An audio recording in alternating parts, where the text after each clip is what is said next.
Andrea Johnson was no stranger to long days. A single mother of two, she worked tirelessly as a paralegal at a small law firm in the suburbs. On this particular evening, Andrea had just wrapped up another grueling day at work. Her mind was already racing ahead to the laundry waiting at home, her kids' homework, and maybe, if she was lucky, a few minutes of peace before bed. The sun was beginning its slow descent, casting golden hues across the horizon as she drove down a quiet road, lined with tall oak trees. The drive was usually uneventful, but tonight felt different. As Andrea approached a stop sign, she noticed flashing blue and red lights reflecting off her rearview mirror. Her heart skipped a beat. She hadn't been speeding. She hadn't run the stop sign either.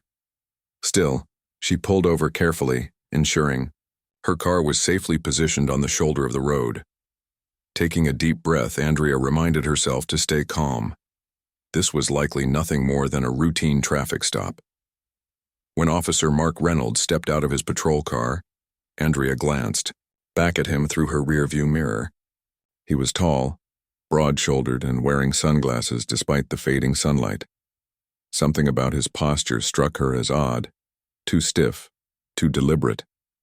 As he walked toward her vehicle, she rolled down her window and greeted him with a polite smile. "Good evening, officer," she said warmly. "Is there something wrong?" Officer Reynolds didn't return the smile. Instead, he leaned into her window, his expression unreadable behind those dark lenses. "Do you know why I pulled you over, ma'am?" he asked, his tone clipped and accusatory. Andrea blinked, caught off guard by his abruptness.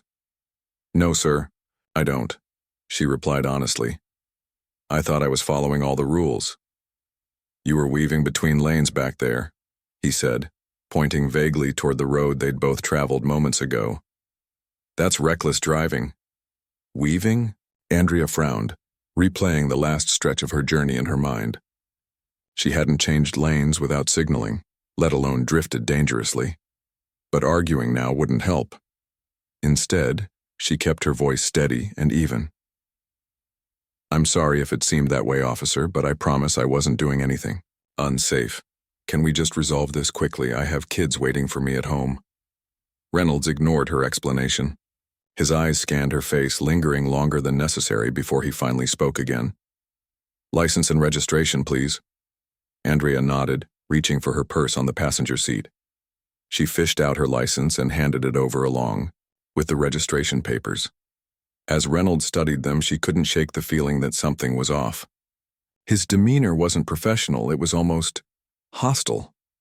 Was it because of how she looked, because of the color of her skin? "Everything okay here, officer?" Andrea ventured cautiously. "If there's an issue, I'd like to understand what I did wrong so I can correct it." Her question seemed to irritate him further. "You'll get your ticket soon enough," he muttered under his breath, though not quietly enough for her not to hear. Then louder, "Step out of the vehicle, ma'am." Andrea froze. Step out? For what? She hadn't done anything illegal, or at least nothing worthy of being ordered out of her car. "Why do I need to step out?" she asked, trying to keep her tone respectful but firm. "I haven't broken any laws." "I gave you an order," Reynolds snapped, his patience clearly wearing thin. "Now step out of the car." This wasn't right. Andrea knew the drill. She'd seen enough episodes of legal dramas and read enough case studies at work to recognize when someone was overstepping their bounds. She shook her head slightly, gripping the steering wheel tightly. "I'm sorry, officer, but unless you can tell me why I need to step out, I'm going to remain seated." For a moment, silence hung heavy in the air. Reynolds stared at her, his jaw tightening. Andrea could feel her pulse quickening, but she refused to back down. She wasn't being confrontational, just assertive. Assertiveness wasn't a crime, was it? Then, without warning, Reynolds reached for his holster. Andrea's stomach dropped as she watched him draw his gun. Before she could process what was happening, the barrel was pointed directly at her head through the open window. Her breath hitched and every muscle in her body tensed. "Don't move," Reynolds barked, his voice sharp and commanding. "Keep your hands where I can see them." Andrea's mind raced. How had things escalated so quickly? One moment she was simply asking questions. The next, a loaded weapon was inches away from her face. Fear clawed at her chest, but she forced herself to focus. Panicking wouldn't help. Slowly, deliberately, she placed her hands back on the steering wheel where he could see them. "Officer," she began, her voice trembling despite her best efforts to sound composed. "Please explain what's happening. Why are you pointing a gun at me?" Instead of answering, Reynolds took a step back, his finger hovering near the trigger. Andrea's thoughts swirled. Was this really happening? Had this man decided that questioning him, even politely, was grounds for such extreme measures? It was absurd, yet terrifyingly real. In that instant, Andrea made a decision. If this was going to happen, the world needed to know about it. With one hand still firmly on the wheel, she used the other to grab her phone from the cup holder. Keeping her movements slow and deliberate, she unlocked the screen and opened her camera app. Holding the device steady, she started recording. "Officer Reynolds," she said clearly, addressing him by the nameplate on his uniform. "You've pulled me over for something I didn't do, and now you're pointing a gun at me. Is this how you treat everyone who asks for clarification during a traffic stop?" Reynolds glared at her, his grip tightening on the weapon. "Put the phone down, ma'am," he growled. "This isn't a game." "No, it's not a game." Andrea shot back, her voice stronger now. "This is my life, and if you're going to threaten me, then I have every right to document it." Cars continued to pass by on the road, some slowing slightly as drivers craned their necks to see what was happening. Andrea hoped someone would stop, someone would bear witness to this madness. And then, almost miraculously, a silver sedan slowed to a halt a few feet behind the patrol car. A young woman stepped out holding up her own phone. "What's going on here?" the stranger called out, her voice laced with concern. "Are you okay, miss?" Andrea exhaled sharply, relief washing over her. She wasn't alone anymore. As the young woman approached, her presence seemed to shift the energy of the tense scene. Andrea felt a flicker of hope. Someone else was witnessing this ordeal, someone who might help hold Officer Reynolds accountable. The stranger, whose name was Mia, stood a safe distance away but made sure her phone was recording. Her voice carried a mix of curiosity and concern as she addressed Andrea. "Ma'am, are you okay? Do you need help?" Andrea nodded slightly, careful not to make any sudden movements that could provoke Reynolds further. "I'm fine," she said, her tone measured despite the fear bubbling beneath the surface. "But this officer is threatening me with a gun for no reason." Mia's eyes widened in disbelief as she glanced at Reynolds, who still had his weapon, trained on Andrea. "Officer," Mia called out, trying to sound calm but assertive, "can you explain what's happening here? Why do you have your gun drawn?" Reynolds turned his head sharply toward Mia, his expression hardening. "This doesn't concern you, miss," he barked, his voice laced with irritation. "Stay out of it." But Mia wasn't backing down. She took another step forward, keeping her phone steady. "Actually, it does concern me," she replied firmly. "If you're pointing a gun at someone for no valid reason, then it concerns everyone." What law did she break? Andrea watched the exchange with a mixture of gratitude and anxiety. While Mia's intervention was brave, it also heightened the tension. Reynolds's grip on his weapon tightened, and his posture became even more rigid. For a moment, Andrea feared he might escalate things further by turning his aggression toward Mia. But instead, he snapped, "Both of you need to stop recording. This is police business." "No, it's public business," Andrea interjected quickly, her voice cutting through the air like a blade. "You're a public servant, and I have every right to document how you conduct yourself." The words hung there, sharp and unyielding. Andrea knew she was taking a risk by challenging him so directly, but she also knew that silence would only embolden him. If she didn't stand up for herself now, who would? By this point, more cars had slowed down or pulled over entirely. Some drivers honked their horns impatiently, while others rolled down their windows to get a better look at the unfolding drama. A few people began shouting encouragement to Andrea. "You've got this," one man yelled from his truck. "Don't let him bully you." The growing crowd only seemed to infuriate Reynolds further. His face flushed red, and his jaw clenched, visibly. He shifted his weight uncomfortably, clearly unsure of how to regain control of the situation. Andrea noticed his hesitation and seized the opportunity to press her case. "Officer Reynolds," she said, enunciating each word carefully, "if you truly believe I've done something wrong, then issue me a ticket. That's what this is supposed to be about, a traffic violation. But if you're just harassing me because of the color of my skin, then you're abusing your power."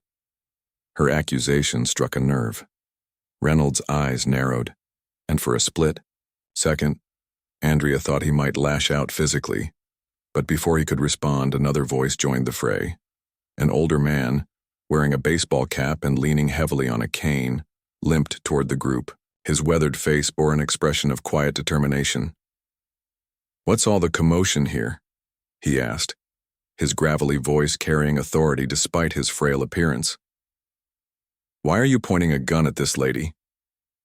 "This is none of your concern, sir," Reynolds growled, though his confidence appeared to be wavering under the scrutiny of multiple witnesses. "It damn well is my concern when I see a cop treating someone like this," the man shot back, his tone leaving no room for argument. "I fought in Vietnam so people like you could wear that badge. Don't disgrace it." The comment hit Reynolds like a punch to the gut.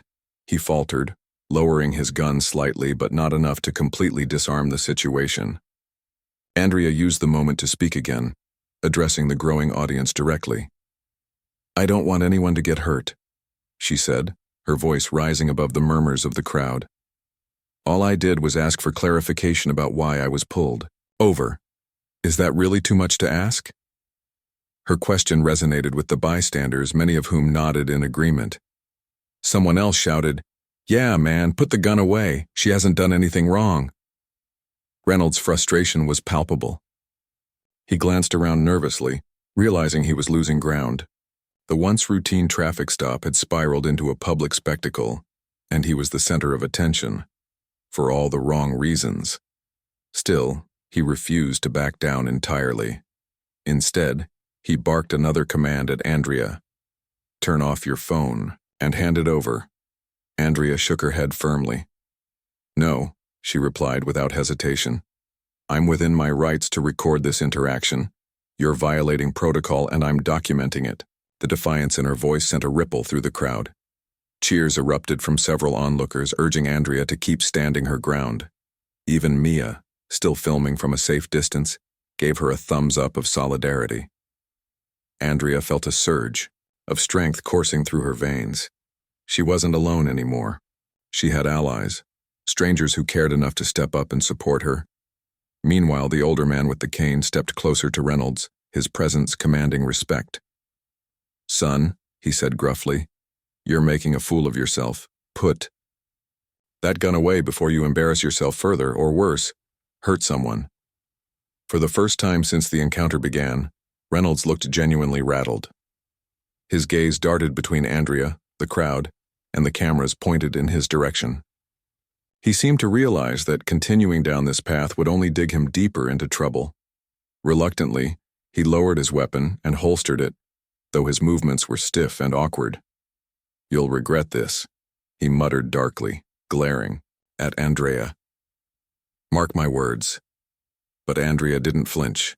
She met his gaze squarely, her chin lifted defiantly. "No, Officer Reynolds," she said, her voice steady and clear. "What I'll regret is living in a world where men like you think they can abuse their power without consequence. But tonight, we're proving you wrong." Her words ignited a round of applause from the crowd. People cheered and whistled, celebrating Andrea's courage and resilience. Someone even started chanting her name, Andrea, Andrea. It was surreal, almost dreamlike, yet deeply empowering. Despite the chaos, Andrea remained focused. She knew this wasn't over, not by a long shot. Reynolds may have backed off temporarily, but the underlying issues weren't resolved. There would be fallout from this confrontation, and she needed to prepare herself for whatever came next. But for now, she allowed herself a small smile. She had faced fear head-on and emerged stronger because of it. As the adrenaline began to ebb, Andrea realized something profound. This moment wasn't just about her. It was about every person who had ever been treated unfairly, disrespected, or dehumanized simply because of who they were. Tonight, she had become a symbol of resistance, a reminder that standing up for justice wasn't just possible, it was necessary. The crowd lingered for a few more minutes, ensuring Reynolds didn't try anything else. Then slowly, people began dispersing, returning to their cars or resuming their journeys. Mia approached Andrea's window one last time, offering a reassuring smile. "You handled that beautifully," she said softly. "Take care of yourself, okay?"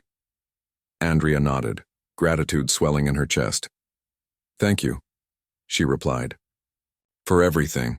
With the immediate danger past, Andrea turned her attention back to the road ahead. The fight wasn't over, but she had taken the first step, and she wasn't about to stop now. 15 minutes had passed since the tense standoff between Andrea and Officer Reynolds. The crowd that had gathered began to thin out, though a few curious onlookers still lingered nearby, watching cautiously from their cars or the sidelines. Andrea remained seated in her vehicle, her hands gripping the steering wheel tightly. Her heart was still racing, but she felt a strange mix of exhaustion and empowerment. She had stood her ground, refused to be intimidated, and exposed an injustice in real time. Yet, despite her bravery, Andrea couldn't shake the feeling that the situation wasn't truly over. Officer Reynolds stood a few feet away from Andrea's car, his arms crossed and his jaw clenched. He looked like a man backed into a corner, unsure of his next move. His earlier aggression had been replaced by simmering frustration, and he kept glancing nervously at the people who were still recording the scene. Every so often he muttered, something under his breath. Words Andrea couldn't quite make out, but it was clear he was struggling to regain control. For all his bluster, he seemed to realize that this traffic stop had spiraled far beyond anything he could have anticipated. Just as Andrea was considering whether she should attempt to drive away, a low rumble filled the air. At first, it sounded like distant thunder, but the noise grew louder and more distinct with each passing second. Heads turned as everyone, including Andrea and Reynolds, looked down the road to see what was approaching. What emerged around the bend was not another civilian car or even a standard police vehicle. Instead, a massive military truck rumbled into view, its tires kicking up dust as it came to a halt just behind Reynolds' patrol car. The sight of the truck sent shockwaves through the group. Andrea blinked in disbelief, wondering if she was imagining things. Why would a military vehicle show up at a routine traffic stop? Was this some kind of bizarre coincidence, or was there more to the story than met the eye? As the engine idled, several figures in uniform climbed out of the back, their movements precise and deliberate. Leading them was a striking figure, Captain Lisa Monroe, a black woman whose commanding presence demanded immediate attention. She wore her cap slightly tilted, her badge gleaming in the fading sunlight, and her expression radiated authority. Captain Monroe wasted no time. Without hesitation, she strode toward the scene, her boots crunching against the gravel shoulder. Her sharp eyes scanned the area, taking in the details: the patrol car, Andrea's sedan, the lingering bystanders, and finally, Officer Reynolds himself. When her gaze landed on him, she stopped abruptly, planting her feet firmly on the ground. "What's going on here?" she asked, her voice cutting through the air like a knife. It wasn't a question born of curiosity. It was a demand for answers. Reynolds visibly stiffened under her scrutiny. For a moment, he seemed frozen, unsure how to respond to this unexpected intrusion. Then, clearing his throat awkwardly, he stammered, "Captain Monroe, I didn't expect to see you here."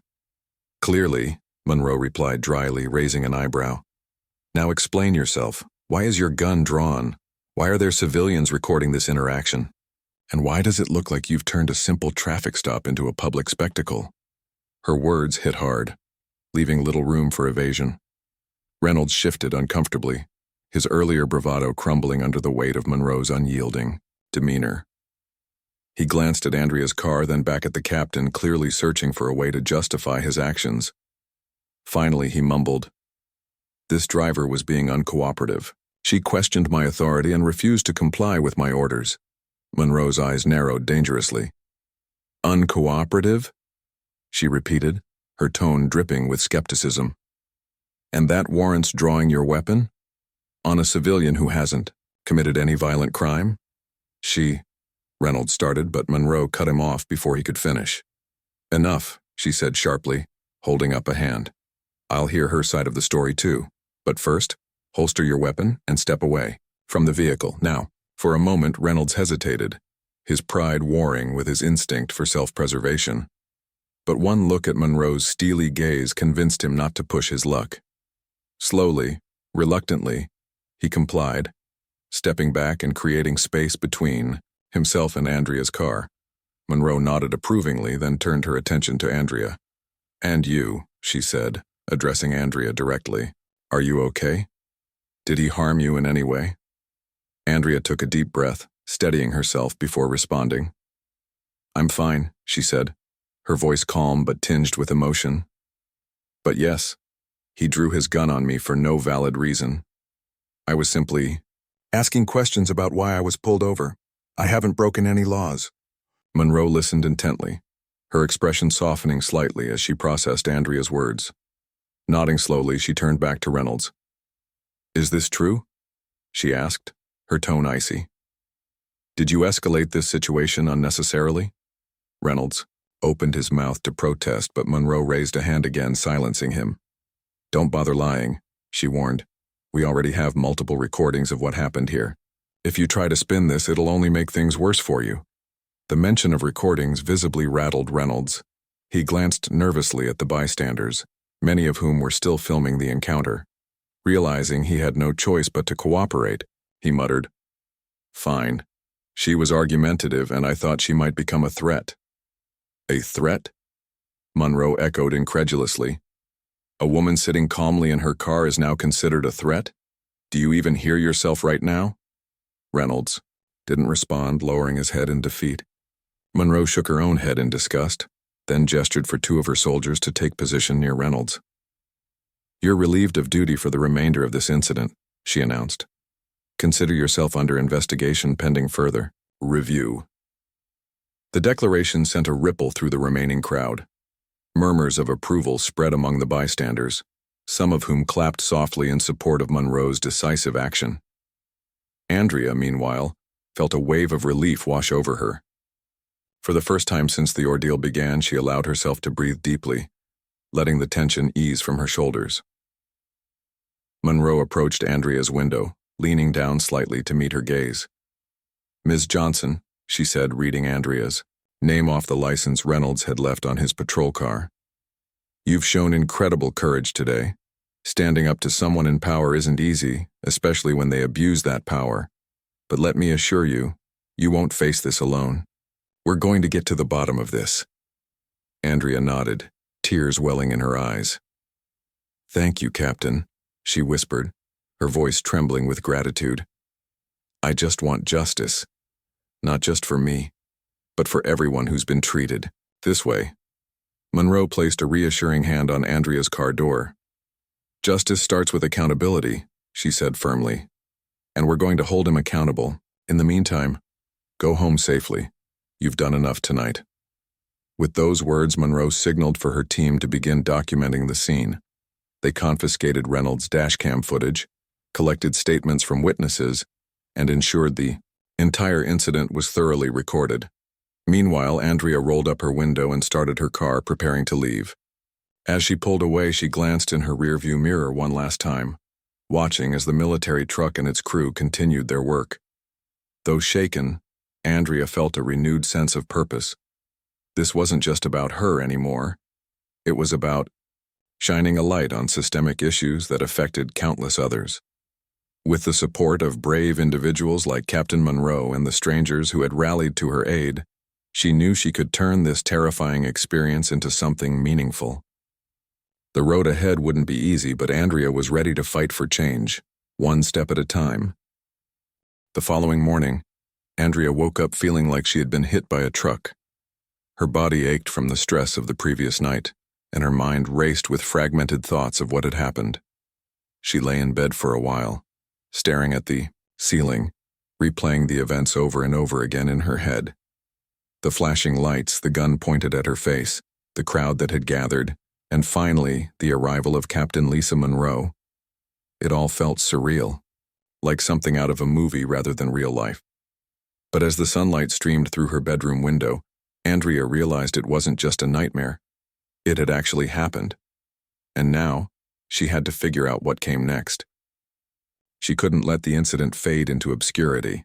Too much was at stake. This wasn't just about her.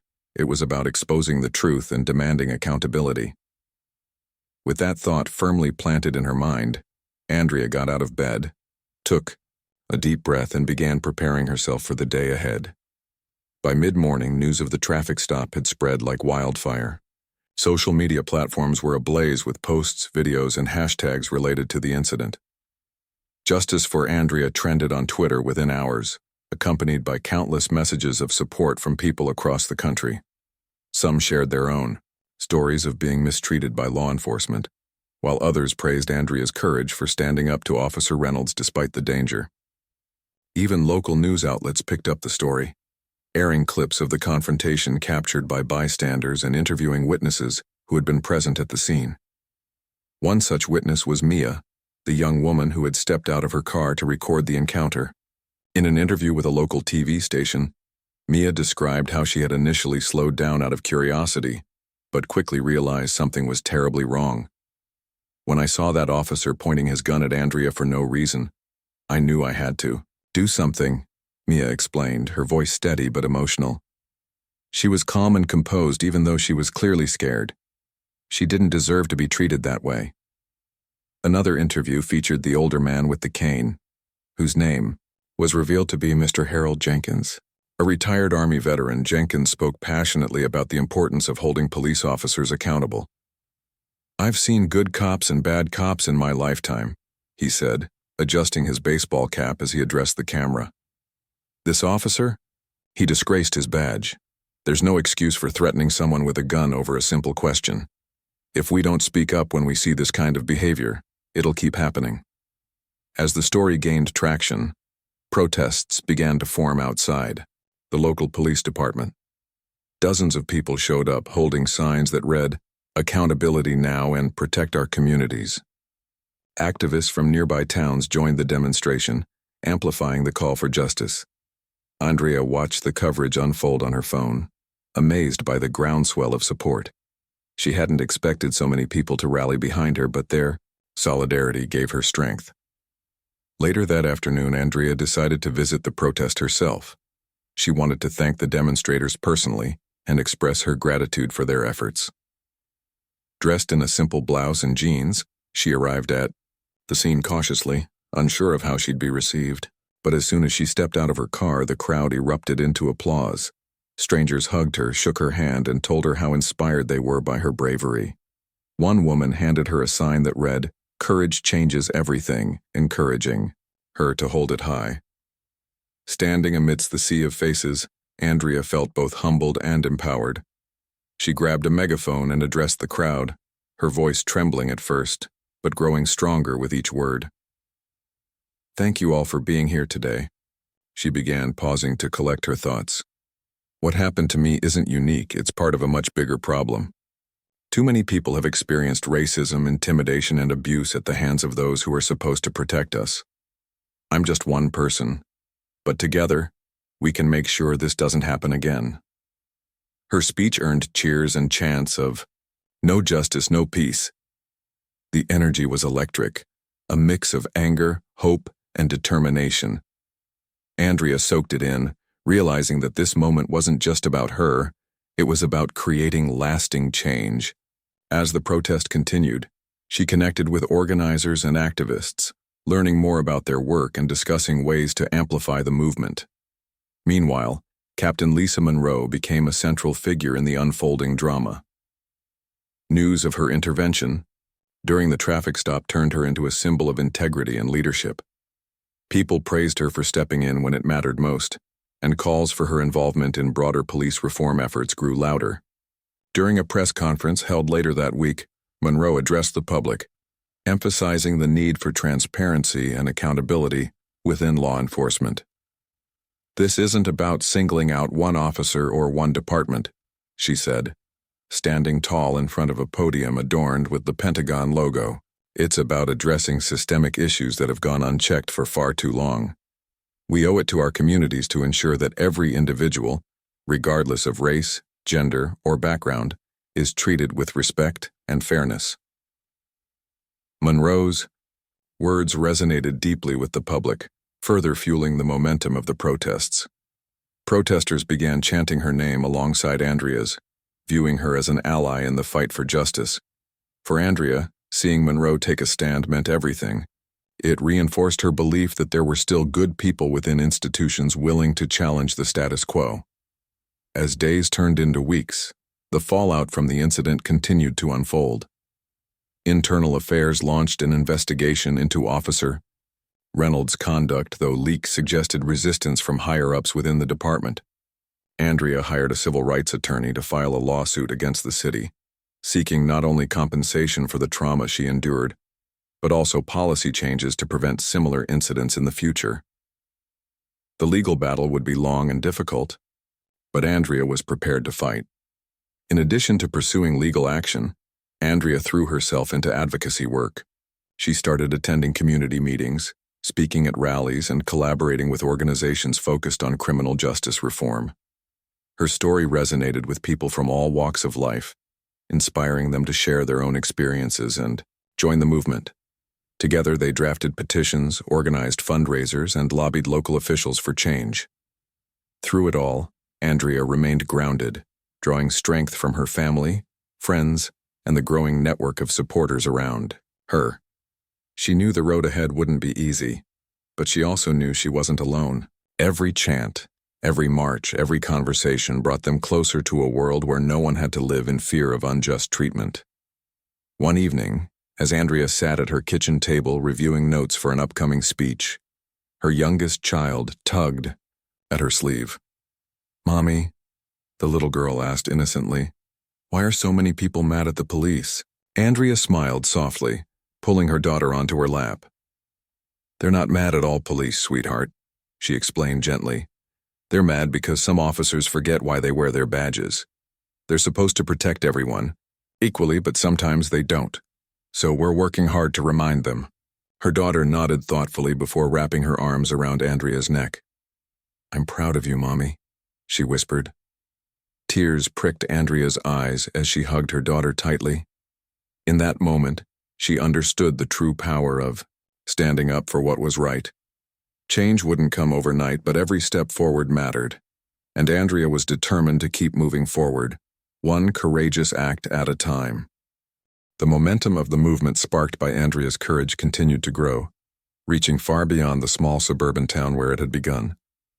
What started as a single act of defiance during a traffic stop had evolved into a nationwide conversation about systemic racism, police accountability, and the urgent need for reform. People from all corners of the country were tuning in, sharing stories, organizing protests, and demanding action. Andrea found herself at the center of this whirlwind, navigating uncharted territory as she balanced her role as a mother, advocate, and reluctant public figure. One crisp autumn morning, Andrea received an invitation that would take her advocacy to new heights. A prominent civil rights organization asked her to speak at a national conference on justice reform held in Washington, D.C. The event promised to bring together activists, lawmakers, academics, and community leaders to discuss strategies for creating meaningful change. For Andrea, the opportunity was both thrilling and daunting. She had never envisioned herself addressing hundreds of people on such a grand stage, but she knew this was her chance to amplify her message and inspire others to join the fight. As the date of the conference approached, Andrea spent countless hours preparing her speech. She wanted her words to resonate deeply, not just with those who already supported the cause, but also with skeptics who might dismiss her story as an isolated incident.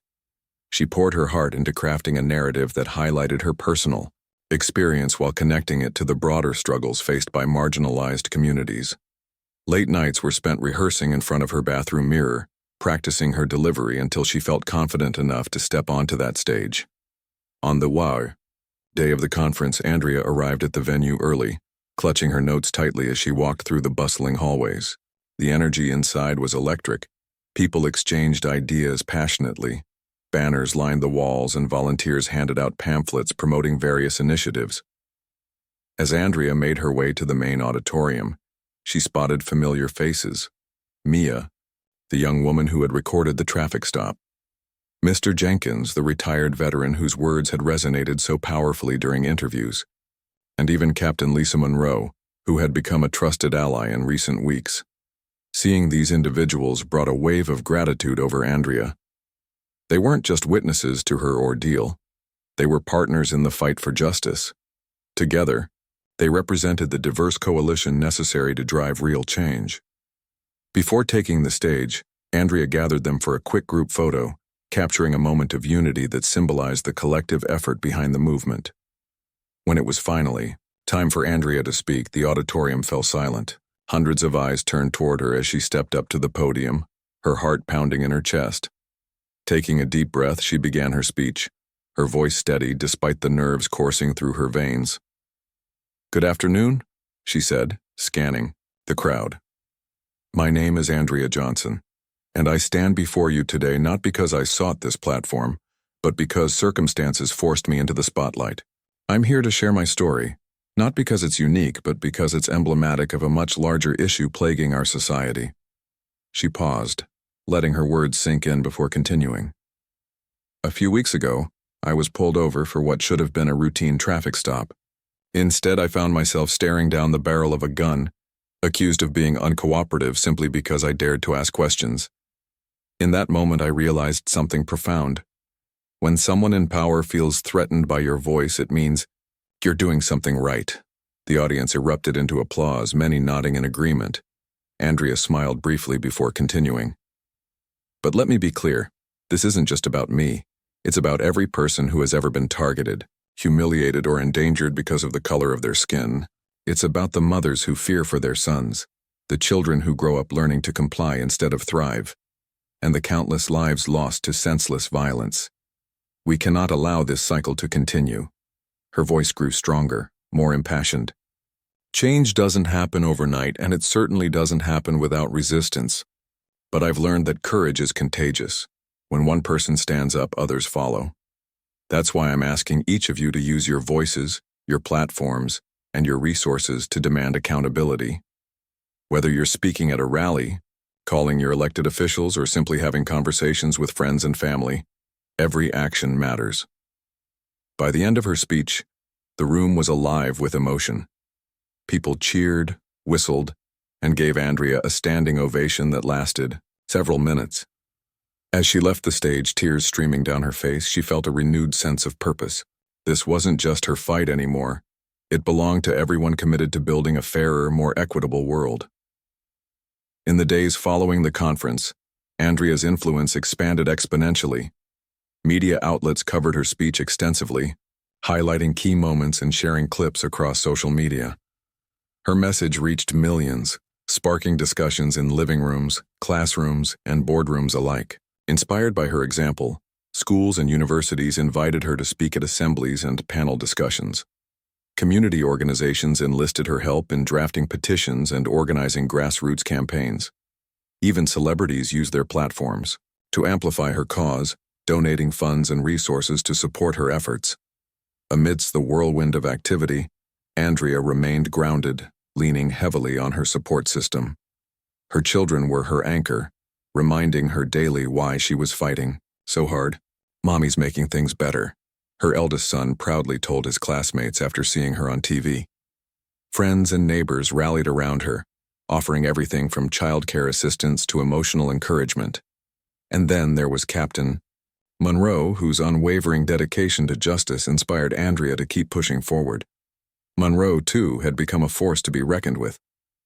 Following her intervention during the traffic stop, she had leveraged her position within the Pentagon to advocate for sweeping reforms in law enforcement training programs. She worked tirelessly to bridge the gap between civilian communities and military personnel, emphasizing the importance of mutual respect and understanding. Her efforts earned her widespread acclaim, and she often joined Andrea at events, lending her expertise and moral support. Despite the progress being made, challenges persisted. Internal affairs investigators faced mounting pressure to deliver, results in Officer Reynolds's case, but leaks suggested deliberate delays and attempts to downplay the severity of his actions. Meanwhile, Andrea's lawsuit against the city dragged on, bogged down by legal technicalities and bureaucratic red tape. Critics accused her of seeking attention or financial gain, though anyone who truly understood her motivations knew she was driven solely by a desire for justice. Through it all, Andrea refused to let negativity derail her mission. She channeled her frustrations into productive outlets, collaborating with artists to create murals honoring victims of police brutality, and working with filmmakers to produce documentaries shedding light on systemic inequities. Every project reinforced her belief that storytelling could spark empathy and drive change. As winter approached, Andrea reflected on how far she'd come since that fateful evening on the side of the road. She had transformed from a quiet paralegal, focused on providing for her family, into a vocal advocate, determined to leave the world better than she found it. The journey hadn't been easy. There were sleepless nights, moments of doubt, and countless obstacles, but she had persevered, buoyed by the love and support of those around her. One chilly December evening, as snowflakes danced outside her window, Andrea sat at her kitchen table writing thank you notes to everyone who had helped along the way. Each card carried a heartfelt message expressing her gratitude for their contributions to the cause. When she finished, she placed the stack of envelopes beside her laptop and leaned back in her chair, gazing thoughtfully at the flurry outside. For the first time in months, Andrea allowed herself to dream about the future. Not just her own, but the collective future she hoped to build alongside so many others. She imagined a world where no child grew up fearing authority figures, where fairness and compassion replaced bias and cruelty. It was a lofty vision, perhaps, but one worth striving for. With a soft smile, Andrea stood up and turned off the light. Tomorrow would bring new battles, new opportunities, and new challenges. But for now, she rested, knowing she had done everything in her power to make a difference, and that, she realized, was enough.